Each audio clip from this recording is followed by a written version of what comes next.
Tribe, I missed you. It's so good to see you again. It's my birthday, or this video is going up on Wednesday. My birthday's actually Thursday, so depending on how early you've seen it, I might be old. But I wanted to take the moment to make a video that I've actually wanted to make for quite a while. I wanted to make this since last year, actually, but was busy, obviously, with writing the books and doing post-production on my movie. But I wanted to talk about Avengers Infinity War and how well it had done at the box office, because a year ago it was just breaking records. It was amazing what it was doing.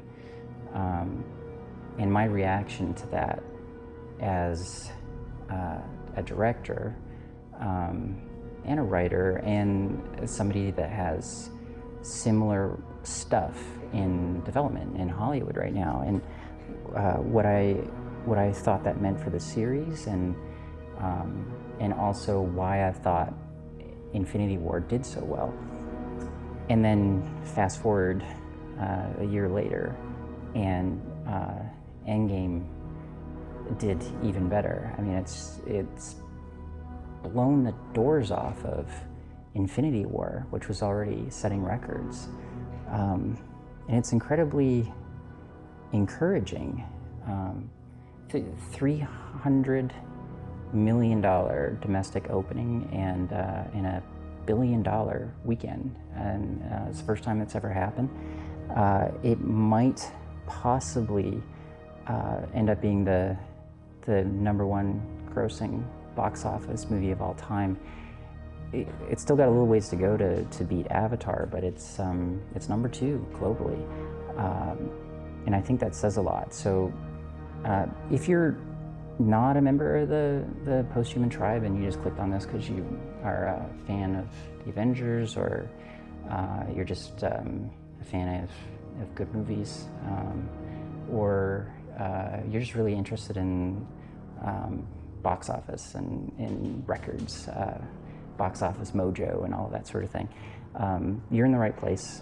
I'm not a film critic, so I don't review things.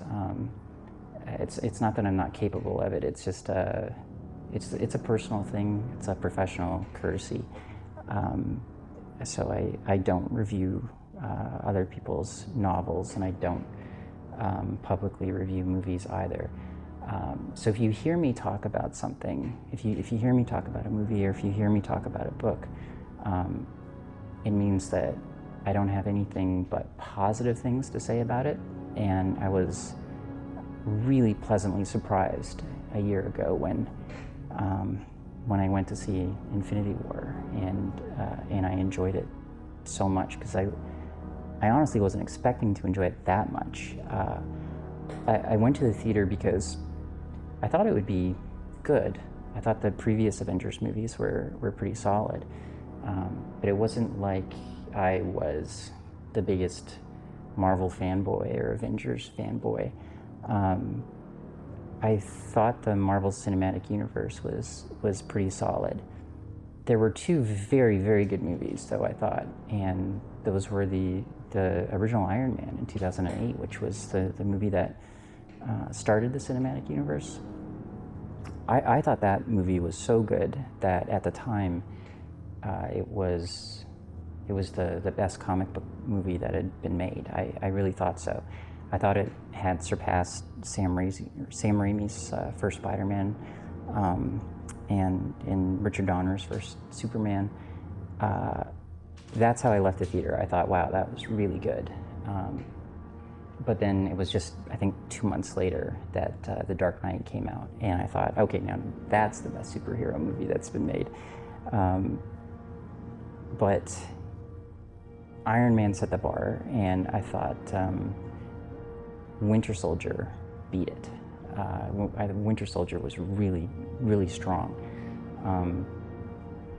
But when I went to Infinity War, really the reason I went was because I was just itching to go see a movie, and I felt that the worst it was going to be was, pretty good.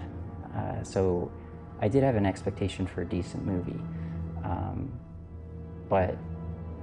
and I guess this will give you a sense of how good I thought it was. I think that Avengers Infinity War was actually the best science fiction movie I've ever seen. And as big a statement as that is, I'll go even further and say that even though it's obviously arguable, because I'm really opening it up here to a much wider genre, but I think it was the best action adventure movie that I've ever seen, and that's really saying something.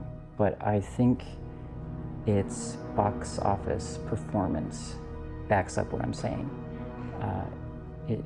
It was outstanding, and it was outstanding for a whole lot of reasons. And Jenny and I left the theater in agreement about that. And Jenny's not really even into science fiction or action adventure really, but she thought it was awesome.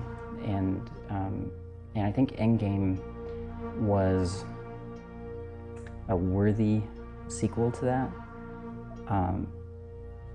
So from my perspective, the question is, why were they so good? And I'm not going to talk about any plot points in detail or critique any particular minutia, but I am assuming that you've seen both of these, and I waited this long to make this video so that I wouldn't have any spoilers in it. But I am going to talk about it freely, so if you haven't seen them and you're waiting, I'm not sure why you clicked on the video, but yeah, maybe you got to click away now. And at the end of this video, I'm going to turn things toward what the success of those movies, what that means, what the implications are for the future, the post-human film series, and the potential that's there. So be forewarned. It's interesting that Infinity War ran 2 hours and 40 minutes, and Endgame ran 3 hours and 2 minutes. And Avatar, which is the movie that Endgame's still trying to catch at the worldwide box office, it runs 2 hours and 42 minutes. And that flies in the face of the conventional wisdom that a movie needs to be 90 minutes, or else it'll be too long, it'll be boring, it's too loose, it's not structured. There are some good reasons for the 90-page rule that Hollywood follows, especially for lower budget movies. If you're trying to control a budget, making sure that you get the story to fit 90 pages, because the rule of thumb is 1 page a minute, roughly. And it costs a certain amount of money to shoot on each day. And if you don't want to go over budget, but the budget is really small, it makes sense. It also makes sense for having run times in the theater. But obviously, Endgame is proving, and so did Avatar, and so did Infinity War, that it doesn't matter. People will go see a great movie, and they'll see a great movie at any time of night, actually. They'll see it in the morning, they'll see it repeatedly. You won't have a problem making money if you don't worry so much about things like 90 page rules, and you focus instead on a great story with great pacing. In particular with Infinity War, what I thought made it so great beyond anything else was the fact that there really were no characters that felt as though they were shortchanged, like they, just made a cameo or something. There was a lot of backstory for everybody. All of the characters had appeared in movies before in the cinematic universe. So there was an emotional connection for all of the fans, even if you hadn't seen all of the movies in the cinematic universe. If you'd seen a whole lot of them, you were fine. You knew what the characters had been through, and so you had an emotional connection.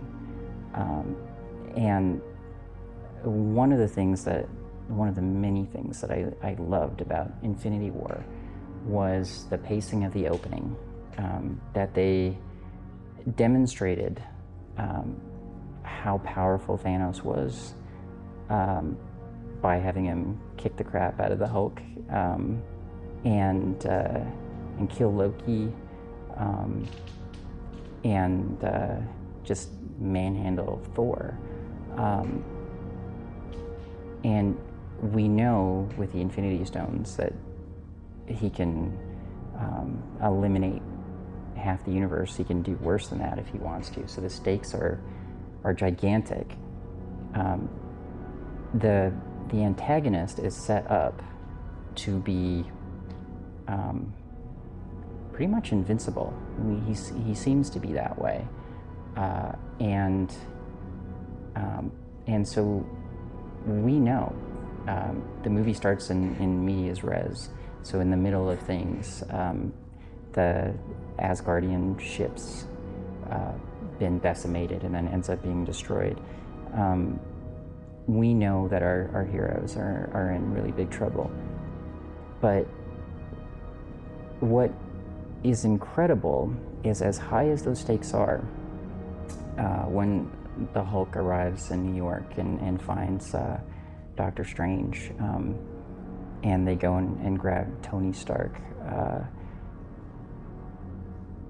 with a little bit of exposition, just to make sure the audience is on the right page, explaining to Tony, but really explaining to the audience what the stakes are. Boom. It all comes home to roost, and you get what would be an incredible climactic scene in just about any other movie, and you're only a few minutes in. And what I particularly loved about that was the movie had you. You were just so gripped. And then they pull out Spider-Man in the school bus. And to think that a movie can be so good that it pretty much made you forget that Spider-Man is going to be in it, and then Spider-Man's there. I've never seen anything like it. It was really an extraordinary moment, and I felt that continued all the way through the movie. The pacing was amazing. The characters felt very real and human. They always had something that was driving them forward and was driving them forward quickly. The characters were intersecting. Thor with the Guardians of the Galaxy was a great example of that. There was humor, but yet at the same time it was it was kind of creepy. It was scary because you knew right from the beginning of the movie that they weren't just going to be cracking jokes and then the good guys were going to win. The way that the different plots came together, because ultimately everybody was trying to stop Thanos, but the way it came together with the two final battles was really incredible.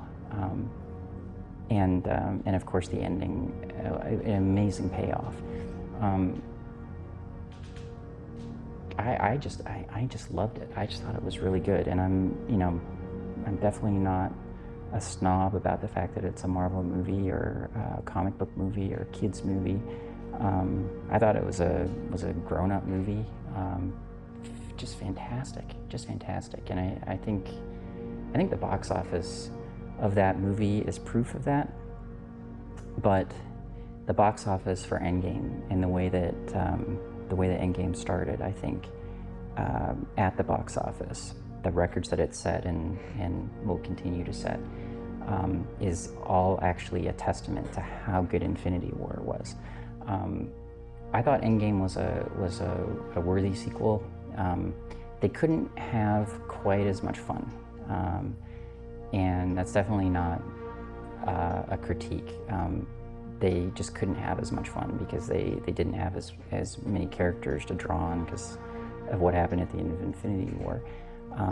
And they focused instead on a few characters, and so it couldn't quite have the same pace, but it had an incredible story, and it was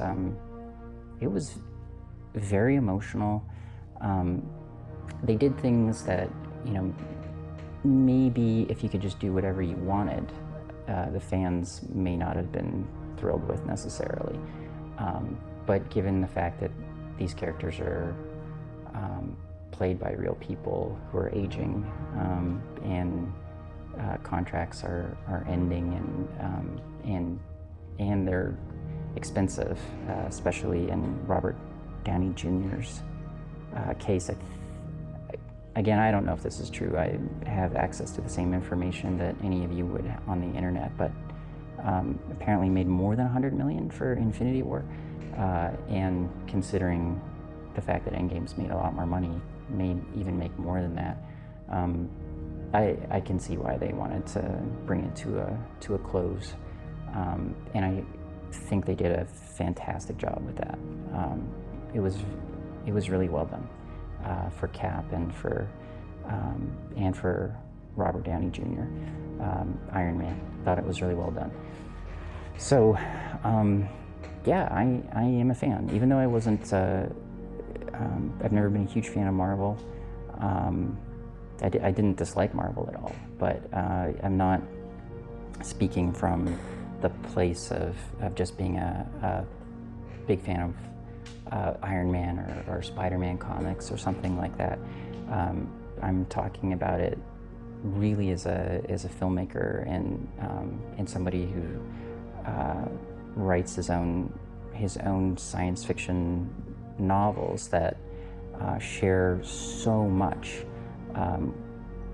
with those movies.